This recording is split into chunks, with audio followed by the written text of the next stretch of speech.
Lecture du livre Patriarches et prophètes d'Ellen White. Chapitre 50. Les dîmes et les offrandes. Dans l'économie mosaïque, le service divin était assuré par le don que faisait chaque Israélite du 10e de son revenu. Toute dîme de la terre prélevée sur les semences du sol ou sur les fruits des arbres m'appartient, avait dit l'Éternel à Moïse. C'est une chose consacrée à l'Éternel. Toute dîme du gros et du menu bétail, le 10e en sera consacré à l'Éternel. Le système de la dîme ne datait pas de l'époque des Hébreux. Dès les temps les plus reculés, Dieu avait réclamé la dîme comme lui appartenant. Cette prescription fut suivie par Abraham, qui paya la dîme à Melchisédek, prêtre du Dieu Très-Haut. Exilé et fugitif, Jacob fit au Seigneur à Béthel cette promesse. « Je te paierai la dîme de tout ce que tu me donneras. » Plus tard, quand la nation israélite fut organisée, l'institution de la dîme fut réaffirmée comme l'une des ordonnances divinement instituées et à l'observation de laquelle la prospérité du peuple était attachée. Cette institution avait pour but de faire comprendre aux hommes une grande vérité, à savoir que Dieu est la source de tous les dons et de tous les bienfaits, et que ses créatures doivent lui en témoigner leur gratitude. C'est Dieu qui donne à tous la vie, la respiration, toutes choses. C'est à moi, disait l'Éternel, qu'appartiennent tous les animaux des forêts, ainsi que les bêtes des montagnes par milliers. C'est à moi qu'appartiennent l'argent et l'or. Il y a plus. C'est Dieu qui donne aux hommes la faculté d'acquérir des biens. En connaissance de tout ce que Dieu leur donne, ils doivent lui rendre une portion de ses bienfaits sous forme de dons et d'offrandes destinés à l'entretien de son culte. De même que le 7e jour est le repos de l'Éternel, ainsi la dîme appartient à l'Éternel. Il s'est réservé une partie de revenus comme du temps qu'il accorde à l'homme, et nul ne peut impunément l'aliéner au profit de ses intérêts personnels. La dîme devait être consacrée exclusivement à la tribu de Lévi, qui avait été mis à part pour s'occuper du service du sanctuaire. Mais la dîme ne constituait nullement la totalité des contributions destinées à des buts religieux. Le tabernacle, comme plus tard le temple, fut entièrement construit par des offrandes volontaires. En outre, en prévision des réparations nécessaires ainsi que pour d'autres dépenses, Moïse exigea qu'à l'occasion de tout recensement, chacun donna un demi-cycle pour le service du tabernacle. Au temps de Néhémie, l'Israélite faisait chaque année une offrande dans ce but.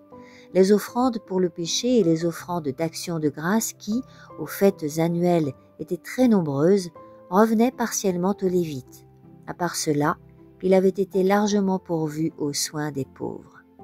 Ce n'était pas tout. Avant même de prélever la dîme de leurs revenus, les Israélites devaient reconnaître les droits de Dieu. Les premiers fruits de tous les produits du sol lui étaient consacrés. Les prémices de la laine à la tonte des moutons, celles du grain lorsqu'il était battu, comme les prémices de l'huile et du vin, étaient mises à part pour le Seigneur. Et il en était de même des premiers-nés du bétail, comme du rachat du fils premier-né. Les premiers fruits étaient apportés devant l'Éternel au sanctuaire, où ils étaient mis à la disposition des prêtres.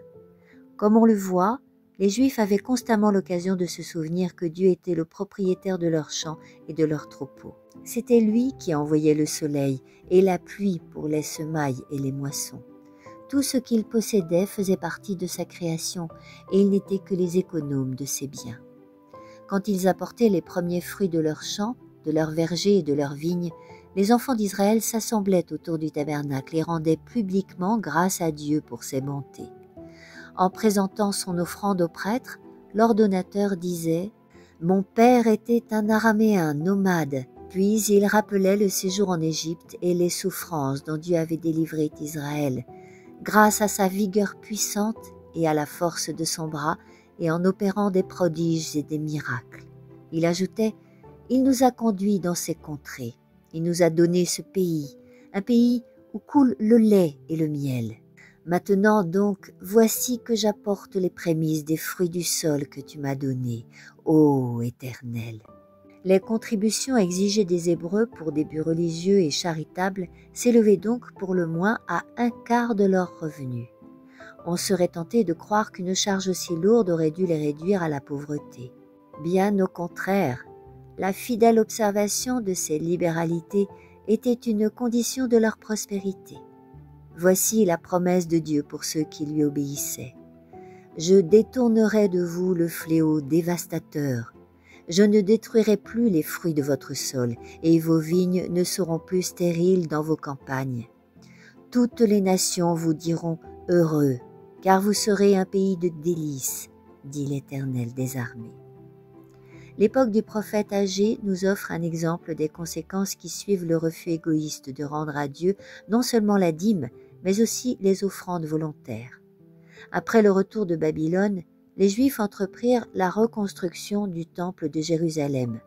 L'opposition de leurs ennemis les ayant fait interrompre cet ouvrage, une sécheresse les réduisit presque à la famine et acheva de les décourager. « Le moment n'est pas encore venu de rebâtir le temple de l'Éternel », disait-il. Mais le prophète leur adressa le message suivant. « Est-ce le moment pour vous d'habiter des maisons lambrissées alors que ce temple est en ruine ? Maintenant donc, ainsi parle l'Éternel des armées. Soyez attentifs à la voie dans laquelle vous êtes engagés. Vous avez semé beaucoup pour récolter peu. Vous mangez, mais sans parvenir à vous rassasier. Vous buvez, mais votre soif n'est pas étanchée. Vous êtes vêtus, mais sans parvenir à vous réchauffer. L'ouvrier met son salaire dans une bourse trouée. Puis vint la raison de cet état de choses. Vous comptiez sur une abondante récolte, vous avez peu moissonné. Quand vous avez voulu rentrer vos récoltes, d'un souffle, je les ai dissipées. Pourquoi cela ? Dit l'Éternel des armées. C'est parce que mon temple est en ruine, tandis que chacun de vous s'empresse de bâtir sa propre maison. C'est pourquoi les cieux au-dessus de vous retiennent la rosée et la terre vous refuse ses fruits. J'ai fait venir la sécheresse sur les champs et sur les montagnes, sur le blé, sur la vendange et sur l'huile, sur tout ce que produit le sol, sur les hommes et sur les animaux, sur tous les produits du travail de vos mains. En ce temps-là, quand on allait à un tas de gerbes devant donner 20 mesures de blé, on n'en trouvait que 10. Quand on allait à la cuve de vin pour y puiser 50 mesures, on n'en trouvait que 20. Je vous ai jadis éprouvé en envoyant la rouille, la nielle et la grêle qui ont détruit toute l'œuvre de vos mains. Stimulé par ces avertissements, le peuple se remit à bâtir la maison de Dieu, qui lui envoya ce nouveau message. Observez attentivement ce qui va se passer à partir de ce jour et dans la suite. Depuis le 24e jour du 9e mois, jour où ont été posés les fondements du temple de l'Éternel. Eh bien, à partir de ce jour, je vous comblerai de mes bénédictions. Telle répand son bien qu'il augmente encore davantage, et telle épargne outre mesure pour n'aboutir qu'à la disette. Dans le Nouveau Testament, l'apôtre Paul nous donne le même enseignement. Celui qui sème peu, moissonnera peu, et celui qui sème abondamment, moissonnera abondamment. Dieu est puissant pour vous combler de toutes sortes de grâces, afin qu'ayant toujours en toutes choses tout ce qui vous est nécessaire, vous ayez encore largement de quoi faire toutes sortes de bonnes œuvres.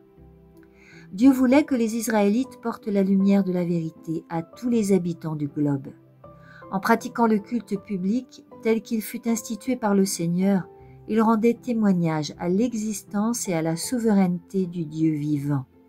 Et ce culte, ils devaient le soutenir comme un témoignage de fidélité et d'amour pour le Créateur. Au lieu de faire dépendre la diffusion de la vérité des efforts et des offrandes de ceux qui sont participants du don céleste, Dieu aurait pu confier cette mission aux anges ou proclamer sa volonté de sa propre voix, comme il le fit de sa loi au Sinaï. En chargeant les hommes d'accomplir cette œuvre, il a voulu, dans sa sagesse et son amour infini, en faire des collaborateurs. Au jour d'Israël, la dîme et les offrandes volontaires avaient pour but de soutenir l'ensemble du service divin. Le peuple de Dieu de notre époque oserait-il donner moins? Jésus a posé pour principe que nos offrandes soient en proportion des lumières et des privilèges dont nous jouissons. On exigera davantage de celui à qui l'on aura beaucoup confié. En envoyant ses disciples prêcher l'Évangile, il leur dit « Vous avez reçu gratuitement, donnez gratuitement ».